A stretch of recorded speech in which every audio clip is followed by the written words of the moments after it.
Today, I'm going to show you how to run a payroll report in QuickBooks Online. First, sign into QuickBooks Online and open the correct company file. From the left side menu, click Reports. Scroll down until you find the Payroll section, then select Download Payroll Reports.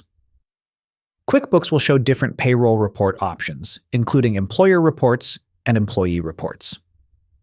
Choose the report you need. For example, the Payroll Summary report shows total wages, taxes, deductions, and other payroll totals. Check the box beside the report or reports you want to download. Next, set the date range. Enter the start date and end date for the payroll period you want to review. After choosing the report and date range, click Export to Excel if you want to download a copy. QuickBooks will create the report file so you can save it, review it, or share it with your accountant. And that's how to run a payroll report in QuickBooks Online in 2026.